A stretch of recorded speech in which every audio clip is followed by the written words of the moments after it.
تحریک طالبان پاکستان وایي چې د پاکستان پر امنیتي ځواکونو د بریدونو ترڅنګ به د پوځ اقتصادي بنسټونه هم په نښه کړي. سلامونه ستړي مشه، وخت مو په خیر، پام وکړئ د ایران ټي وي یوټیوب چینل څخه د نن ورځې تازه او مهمو خبرونو ته. تحریک طالبان پاکستان د یوې خبرپاڼې په خپرولو سره ویلي دي چې د پاکستان پر امنیتي ځواکونو د بریدونو ترڅنګ به د پاکستان پر پوځي شرکتونو بریدونه پیل کړي. چې ټي پي وایي هڅه کوي چې د پاکستاني پوځیانو اقتصادي بنسټونه ونړوي. د تحریک طالبان پاکستان په خبرپاڼه کې راغلي لکه څنګه چې ټول پوهیږي د پاکستاني پوځ د پیاوړتیا اصلي سرچینه هغه عواید دي چې له امله د تیرو 70 کلونو راهیسې پر دغه هیواد حاکم دی. په دغه خبرپاڼه کې د ځینو شرکتونو نومونه هم راغلي دي. د خبرپاڼې له مخې تر دې وروسته به دغه شرکتونه هم د دوی په هدفونو کې شامل وي. خبرپاڼه زیاتوي چې موږ دوی ته 3 میاشتې وخت ورکوو چې په دغه شرکتونو کې پانګوال دی خپلې ونډې له شرکتونو څخه وباسي.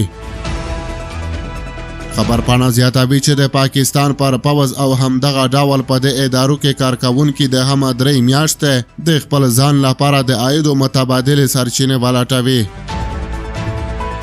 تحریک طالبان پاکستان هغه هټیوالو ته چې د پوځ محصولات کاروي هم 2 میاشتې وخت ورکړی چې دغه محصولات په 2 میاشتو کې له مخې لرې کړي او په راتلونکي کې د هغو پر ځای نور محصولات واخلي. د پاکستانی طالبانو تحریک هم دغه راز هټیوالو ته خبرداری ورکړی چې که 2 میاشتې وروسته هم د دوی په پلارنځیو کې پوځي توکي وموندل شي نو د دوی غړو ته به امر کیږي چې دا توکي وسوځوي او یا یې هم ویجاړ کړي.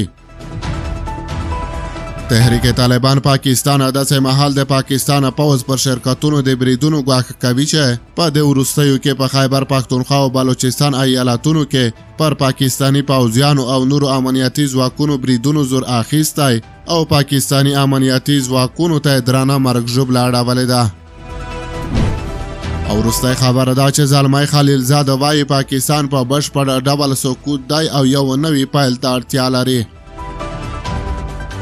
افغان ولس له پخوانی امریکایي ډیپلومات زلمی خلیلزاد د ایکس په یو پیغام کې لیکلي پاکستان له 3 لویو سیاسي، اقتصادي او امنیتي ننګونو سره مخامخ دی.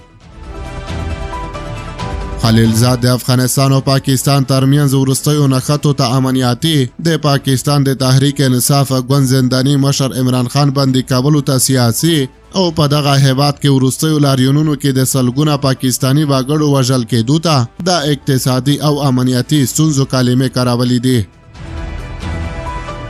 نوموړي د ایکس په دې پیغام کې لیکلي پاکستان په بشپړ ډول سقوط ته پاکستان بیا ځلې پیل ته اړتیا لري او دا پیل به د عمران خان له ازادۍ سره پیل شي.